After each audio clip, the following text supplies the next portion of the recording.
নমস্কাৰ বন্ধুসকল, আৰু এয়া দেখিছেনে বৰষুণ, কিমান বৰষুণ চাওকচোন।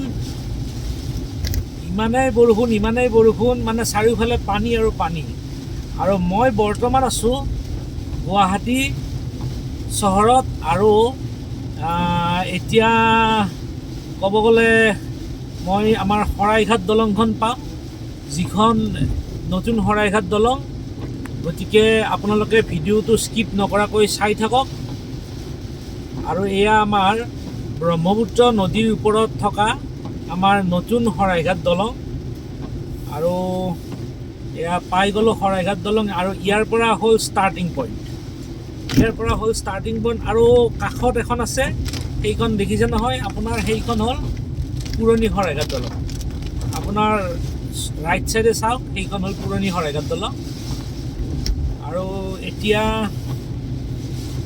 মই উভতনি যাত্ৰা ঘৰৰ ফালে গৈ আছোঁ, ডিউটি শেষ কৰি।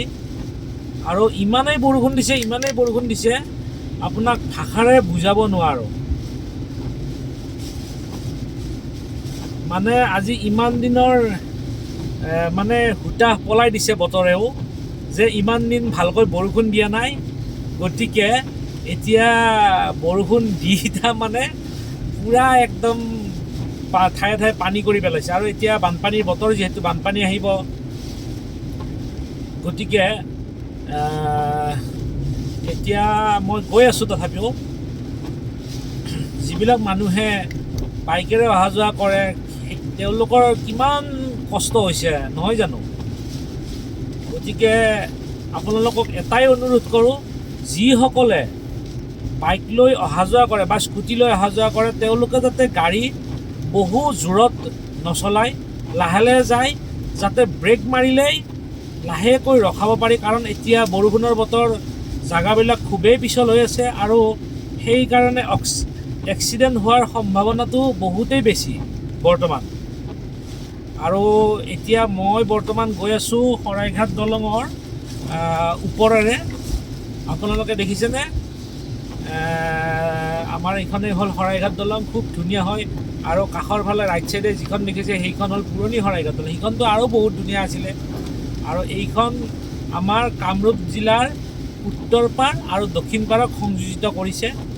আৰু এইফালে আপোনাৰ নলবাৰী, বৰপেটা, বঙাইগাঁও, তেজপুৰ, তাৰপিছত আপোনাৰ ওৰাং, টংলা আদি ঠাইৰ পৰা ডাইৰেক্ট এই দলংখনে পাৰ হৈ গুৱাহাটী চহৰত সোমায়। আৰু এখন দলং হৈ আছে উত্তৰ গুৱাহাটীৰ ফালেৰে। এতিয়া আপোনাৰ যিবিলাক মানুহ তেজপুৰ লাইনৰ পৰা আহিব, যিবিলাক মানুহ আপোনাৰ মঙলদৈ লাইনৰ পৰা আহিব, তেওঁলোকে উত্তৰ গুৱাহাটীৰ দলঙেৰে ডাইৰেক্ট আপোনাৰ ক'ত যাব পাৰিব, গুৱাহাটী চহৰত।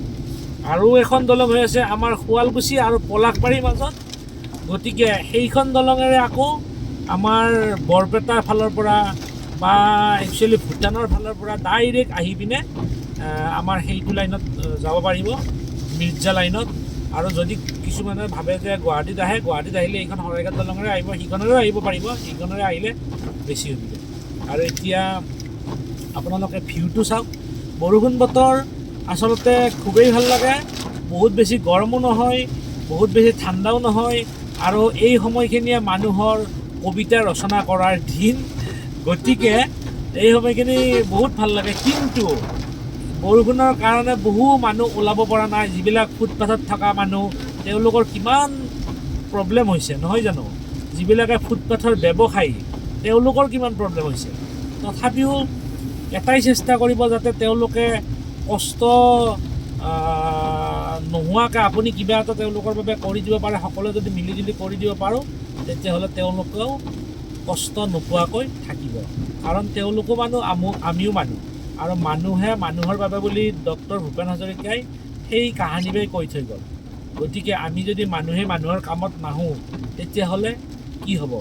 আৰু এটা কথা আপোনালোকক কওঁ, ঠায়ে ঠায়ে এতিয়া বৰষুণত মানে তিতি এই যিবিলাক গছ আছে, বহু পুৰণি গছবিলাক একচুৱেলি আমাৰ হেৰি হৈছে, উভালি পৰিছে দেই।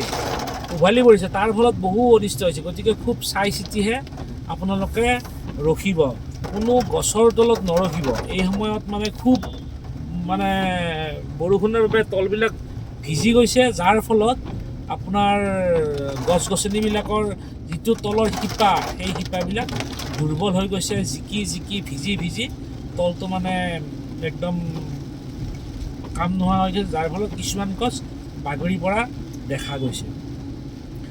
আৰু এনেও বৰষুণ যিমান জোৰত দি আছে আৰু নন ষ্টপ আজি দুদিনৰ পৰা নন ষ্টপ, মানে কোনো ধৰণৰ কম কৰা নাই, এটুপ দুটুপ হ'লেও পৰিয়ে আছে আকাশৰ পৰা।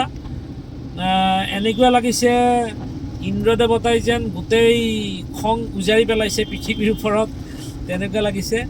আচলতে সেইটো নহয় বাৰু, এইটো এটা মৌচুমী বতাহৰ ফল।